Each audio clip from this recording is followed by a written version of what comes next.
വളരെ പ്രധാനപ്പെട്ട അധ്യാപക നിയമനവുമായി ബന്ധപ്പെട്ട പ്രധാനപ്പെട്ട ഒരു ഇഷ്യൂ ആയിരുന്നു. അതിനുവേണ്ടി ഞാനൊക്കെ അതിൻ്റെ പുറകെ അതായത് ഒരു നിയമക്കുരുക്കിലായിരുന്നു. അത് ഹൈക്കോടതിയിലുണ്ടായിരുന്നു, സുപ്രീം കോടതിയിലുണ്ടായിരുന്നു. അതിന് SLP വളരെയധികം ആളുകൾ പോയി. അപ്പോൾ തീർച്ചയായും ഇതുമായി ബന്ധപ്പെട്ട ആർഗ്യുമെൻ്റ് അവിടെ വന്നു. NSSന് ലഭിച്ചു, അതേ മാതൃകയിൽ വേണമെന്നൊക്കെ പറഞ്ഞ് നമ്മളും ഇതിൻ്റെ പുറകെ സർക്കാരിൻ്റെ പുറകിലും അതോടൊപ്പം തന്നെ പല ആളുകളും ഇതുമായി ബന്ധപ്പെട്ട അഭിഭാഷകരുമായി ഇടപെടുകയൊക്കെ ചെയ്തു. ഇപ്പോൾ ഏതൊക്കെയാലും നമുക്കൊരു തീരുമാനം കിട്ടി. അപ്പോൾ അത് ഒരു 20,000-ഓളം വരുന്ന അധ്യാപകർക്ക് ഏറ്റവും കൂടുതൽ പ്രയോജനകരമായ കാര്യമാണ്, വളരെ സന്തോഷകരമായ ഒരു കാര്യമാണ്. ഒരുപാട് പ്രതിഷേധം ഉണ്ടായിരുന്നു, അവരുടെ തെറ്റിദ്ധാരണകൾ ഉണ്ടായിരുന്നു, അതെല്ലാം കൂടി ഒരു രാഷ്ട്രീയ പരിഹാരം കൂടി ആവുകയാണ്. അതല്ല ഇതിനകത്ത് ഞാൻ സൂചിപ്പിച്ച പോലെ നിയമപരമായിട്ട് അതിനകത്തൊരു വളരെ സങ്കീർണമായിട്ടൊരു കാര്യങ്ങളായിരുന്നു. പല രീതിയിലുള്ള ഇൻ്റർപ്രിട്ടേഷൻസ് ഉണ്ടായിരുന്നു.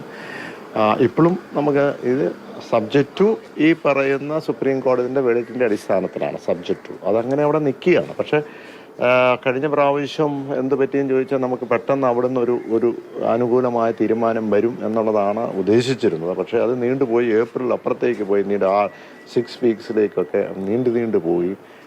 അവിടെയും ചില കാര്യങ്ങളൊക്കെ ചില രീതിയിൽ അങ്ങോട്ട് നീട്ടി കൊണ്ടുപോകുമായിരുന്നു. അപ്പോൾ കോടതിയുടെ കാര്യമാണല്ലോ. അപ്പോൾ ഏതൊക്കെയാലും അത് പരിഹരിച്ചേ പറ്റൂ. ഇനിയിപ്പം ചിലപ്പോൾ കോടതി എന്ത് പറയും എന്ന് നമുക്കറിയില്ല. അപ്പോൾ കണ്ടംപ്റ്റ് ഓഫ് കോർട്ട് ആവുമോ എന്നൊന്നും നമുക്കറിയില്ല. പക്ഷേ ഏതൊക്കെയാലും ഒരു തീരുമാനം അങ്ങനെ എടുത്തു. ഒരു ബെറ്റർ ലേറ്റ് ദാൻ നെവർ. അതുകൊണ്ട് തീർച്ചയായും അതൊരു അനുകൂലമായി എടുത്തത് നമ്മുടെ ഒത്തിരി കുടുംബങ്ങൾക്ക് ഏറ്റവും പ്രധാനമായി അത് വലിയൊരു ആശ്വാസമായിട്ട് മാറി. സഭാ നേതൃത്വം പറയുന്നത് അല്പം വൈകിപ്പോയി. നേരത്തെ എന്തായാലും നമുക്ക് കിട്ടിയല്ലോ, അതാണല്ലോ നമുക്ക് വേണ്ടത്. ഇതുമായി ബന്ധപ്പെട്ടേ അതിപ്പോൾ അവസാനം തീരുമാനമെടുക്കുക സുപ്രീം കോടതിയുടെ വിധി കൂടി വന്നതിന് ശേഷമായിരിക്കുന്നതാണ്. അപ്പോൾ അതിനു മുമ്പ് തന്നെ ഇത് അത് നടപ്പിലാക്കും. ഇനിയിപ്പോൾ കോടതി തിരിച്ചു പറയുക ചെയ്യാൻ പാടില്ല എന്ന് പറഞ്ഞാൽ നമുക്ക് പറ്റത്തില്ല. അതുകൊണ്ടല്ലോ അതുവരെ ഉടനെ തന്നെ ഇത് കാര്യങ്ങളെല്ലാം നടപ്പിലാക്കി മുന്നോട്ട് പോകും. ഒരു വർഷം പരിഹാരമാകുന്നു. അതിനിടയ്ക്കാണ് പിന്നീട് ഈ ബാറുമായി ബന്ധപ്പെട്ട വിഷയത്തിലും വലിയ പ്രതിഷേധം ഉയരുന്നുണ്ട്. ബാറുമായി ബന്ധപ്പെട്ട ഒരു വിഷയത്തിൽ UDFന്റെ എക്സൈസ് നയത്തിൽ ഒരു മാറ്റം. എന്താണ് UDFന്റെ എക്സൈസ് നയത്തിൽ ഉണ്ടായിരുന്നത്, അതിനകത്തൊരു മാറ്റവും വരുത്തിയിട്ടില്ല. പിന്നെയുള്ളത് അതിൻ്റെ ചട്ടങ്ങളിൽ ഒരു ക്രമീകരിച്ചു എന്ന് കുറച്ച് വിവേചനങ്ങളുണ്ടായിരുന്നു. ടൂറിസ്റ്റ് ഡെസ്റ്റിനേഷനുള്ള സ്ഥലങ്ങളിൽ കൂടുതൽ സമയമുണ്ട്, മറ്റു സ്ഥലത്ത് സമയമില്ല. അത് കൂടുതലായിട്ടുള്ള അതൊന്ന് ക്രമീകരിച്ചു കൊടുത്തു എന്നുള്ളതാണ് പ്രധാനമായിട്ടുള്ളത്. അതിപ്പോൾ എന്നാന്ന് ചോദിച്ചാൽ ക്രമീകരിച്ചു എന്നുള്ളതാണ് അതിനകത്ത് വരുന്നത്. ഇപ്പം ഏതൊക്കെയാലും നമുക്കറിയാം ഓരോ ഈ പറയുന്ന ഏത് സംസ്ഥാനങ്ങളെടുത്ത് അല്ലെങ്കിൽ രാജ്യങ്ങളൊക്കെ എടുത്ത് നോക്കുമ്പോൾ പ്രത്യേകിച്ച് ടൂറിസ്റ്റ് സ്പോട്ടൊക്കെ വരുമ്പോൾ പൂർണ്ണമായിട്ടുള്ള നിരോധനത്തിലേക്ക് പോകാനുള്ള ഒരു ബുദ്ധിമുട്ടുണ്ട്. അപ്പോൾ അതിനകത്തൊരു വിവേചനം ഉണ്ടായിരുന്നത് വളരെ കൃത്യമായി അതിനെ ഒന്ന് ക്രമീകരിച്ചു എന്നുള്ളതാണ് അതിനകത്ത് കാണുന്നത്. മറ്റു തരത്തിൽ ഇതിനെ എന്താണ് നമുക്കിപ്പം ഓരോരുത്തരും ഒരു ഹാബിറ്റായിട്ട് പോകുമ്പോൾ അതിനെ ഏത് തരത്തിൽ വേണം, നമ്മൾ പൂർണ്ണമായ നിരോധനത്തോടു കൂടി ഇതൊന്നും കൺട്രോൾ ചെയ്ത് പോകാൻ പറ്റത്തില്ല. അപ്പോൾ അത് നമ്മൾ ഏത് തരത്തിൽ വേണമെന്നുള്ളത് സമൂഹം തീരുമാനിക്കേണ്ട കാര്യമാണ്. ഞാൻ സമരത്തിലേക്ക് പോകുന്നു. അതിപ്പോൾ ഞാൻ പറഞ്ഞല്ലേ, അതൊരു ക്രമീകരണം മാത്രമാണ് നടത്തിയിരിക്കുന്നത്. വിവേചനം ഉണ്ടായിരുന്നു, അതിൻ്റെ ക്രമീകരണമാണ്. അത് UDFുമായിട്ട് മന്ത്രി തന്നെ പറഞ്ഞു, UDFുമായിട്ട് ചർച്ച ചെയ്തിട്ടാണ് ചെയ്തിരിക്കുന്നതെന്ന് കൃത്യമായിട്ട് പറഞ്ഞിട്ടുമുണ്ട്. ഒരു തെറ്റിദ്ധാരണ ഉണ്ടാക്കാൻ ശ്രമം നടക്കുന്നതായിട്ട് കരുതുന്നുണ്ടോ? അതൊക്കെ കാണും.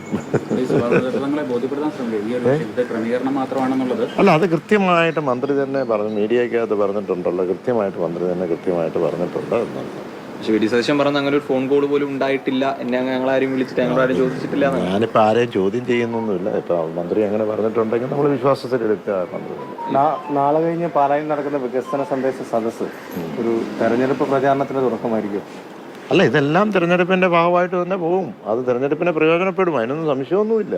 എല്ലാ സ്ഥലങ്ങളും നടക്കുന്നുണ്ട്, തിരഞ്ഞെടുപ്പിനെ പ്രയോജനപ്പെടും. എന്ന് പറഞ്ഞാൽ നമ്മൾ ചെയ്ത കാര്യങ്ങൾ ജനങ്ങൾ കൊണ്ട് എത്തിക്കുക എന്നുള്ളതാണ്. പ്രത്യേകിച്ച് നമ്മൾ എത്രയോ കാര്യങ്ങൾ ഞാൻ പലപ്പോഴും പറഞ്ഞു, വികസന പാലം അല്ലെങ്കിൽ കുടിവെള്ളം, ഇത് തന്നെ ഇങ്ങനെ ഒത്തിരി. പക്ഷേ വ്യക്തിപരമായ ഓരോ വ്യക്തിക്കും ഓരോ കുടുംബത്തിനും ഏത് തരത്തിലാണ് സർക്കാർ അവരെ ചേർത്ത് പിടിച്ചെന്നുള്ളതാണ്. വളരെയധികം കാര്യങ്ങളുണ്ട്. ക്ഷേമ പെൻഷൻ്റെ കാര്യങ്ങളുണ്ട്, ലൈഫ് മിഷൻ്റെ കാര്യങ്ങളുണ്ട്, സ്ത്രീ സുരക്ഷാ പദ്ധതിയുടെ കാര്യങ്ങളുണ്ട്, ചികിത്സാ സഹായത്തിൻ്റെ കാര്യങ്ങളുണ്ട്. ഇങ്ങനെ ഇപ്പോൾ കണക്ട് ടു വർക്ക് യൂത്തിൻ്റെ 1000 രൂപ വെച്ചിട്ടുള്ള സ്റ്റൈഫണ്ടുമായി ബന്ധപ്പെട്ട കാര്യം, എത്രയോ കാര്യങ്ങളുണ്ട്. അപ്പം ഈ വികസന കാര്യത്തിൽ ഈ ചരിത്രത്തിൽ ഇത്രയും വികസന പദ്ധതികൾ നടത്തിയ ഒരു കാലഘട്ടം, ഞാനിപ്പം LDFിൻ്റെ ഒരു ഭാഗമാണെന്ന് പറയുന്ന ഞാനിപ്പോൾ ഒന്ന് മാറി നിന്നൊന്ന് ചിന്തിക്കുക എന്ന് പറഞ്ഞാൽ സ്വതന്ത്രമായിട്ട് ചിന്തിച്ചാൽ ഒരു ചരിത്രം എടുത്ത് നോക്കിയാൽ പുറകോട്ട് നോക്കിയാൽ നമ്മൾ ഒത്തിരി വികസനം UDFിൻ്റെ കാലത്ത് ചെയ്തിട്ടുണ്ട്, മറ്റു കാലത്ത് ഇതിനു മുമ്പുള്ള LDFിൻ്റെ കാലത്ത്. പക്ഷേ ഏറ്റവും കൂടുതൽ വികസന പദ്ധതി ക്രിയാത്മകമായി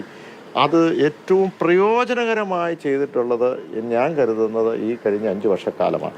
അതിന് അത്രയും എഫക്റ്റായിട്ട് വന്നതിൻ്റെ പ്രധാനപ്പെട്ട കാരണം തെരഞ്ഞെടുപ്പിന് മുമ്പും തെരഞ്ഞെടുപ്പിന് ശേഷവും ഇപ്പോൾ നമ്മൾ നടത്തിയ വികസന മുന്നേറ്റ യാത്ര എല്ലാ പ്രദേശങ്ങളും അവിടെ എല്ലാ മേഖലയിലുള്ള പ്രമുഖരായിട്ടുള്ള താഴെത്തട്ടിലുള്ള എല്ലാ പ്രമുഖരായിട്ടുള്ള ചർച്ച ചെയ്യുക. എന്താണ് നമുക്ക് വേണ്ടത് അടുത്ത 5 വർഷം, 2 വർഷത്തേക്ക്, ലോങ് ടേം, ഷോർട്ട് ടേം. അതുകൂടാതെ ഇപ്പോൾ ഉണ്ടായിരിക്കുന്ന നയത്തിൽ എന്തെങ്കിലും മാറ്റങ്ങൾ വരുന്നുണ്ടോ, നിയമത്തിൽ എന്തെങ്കിലും മാറ്റം വരുത്തുന്നുണ്ടോ, ഏതെങ്കിലും പദ്ധതി അത് ജനങ്ങൾക്ക് പ്രയോജനമല്ലാത്തതുകൊണ്ട് ഇതെല്ലാം ചർച്ച ചെയ്ത്. അതുകൊണ്ട് തന്നെ ഏറ്റവും കൂടുതൽ കാര്യങ്ങൾ നമുക്ക് ചെയ്യാനും ഇംപ്ലിമെൻ്റ് ചെയ്യാനും സമയബന്ധിതം നടപ്പിലാക്കാനും കഴിയുന്നത്. ഈ പാലായിലെ സ്ഥാനാർത്ഥിത്വമാണ് ഈ നിഷ ജോസ് കെ മാണിയുടെ പേരൊക്കെ ഒരു രീതിയിൽ ചർച്ചയാവുന്നുണ്ട്. ഇത് എനിക്ക് തോന്നുന്നു ഒരു രോഗമാണെന്ന് തോന്നുന്നു. കാരണം ഇത്രയും കാലവും രാജ്യസഭ ഇലക്ഷൻ വരുമ്പം നിഷ മത്സരിക്കാൻ പോകുന്നു എന്ന് പറഞ്ഞു. അത് കഴിഞ്ഞതിന് ശേഷം നിയമസഭ വന്നപ്പോൾ നിയമസഭ മത്സരിക്കാൻ പോകുന്നു എന്ന് പറഞ്ഞു.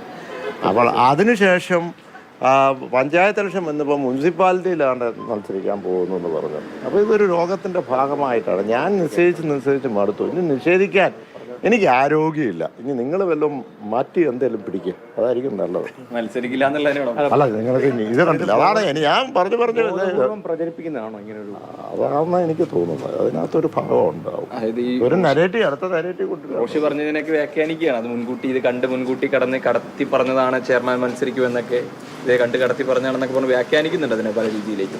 ആര് വ്യാഖ്യാനിച്ചു? ഈ സോഷ്യൽ മീഡിയ മാധ്യമങ്ങളിലൊക്കെ മീഡിയ വ്യാഖ്യാനിക്കുന്നു, സോഷ്യൽ മീഡിയ വ്യാഖ്യാനിക്കുന്നു. അത് അവരുടെ രീതിയിൽ ആ മീഡിയ നരേറ്റീവ് കൊണ്ടുപോകാനായിട്ട് നോക്കുന്നു.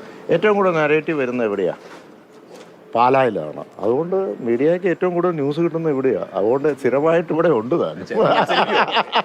മത്സരിക്കും എന്നുള്ളതാണ്. അതല്ല ഞാൻ പറഞ്ഞല്ലോ, അത് പാർട്ടി പറയുമെന്ന് പറഞ്ഞില്ലേ.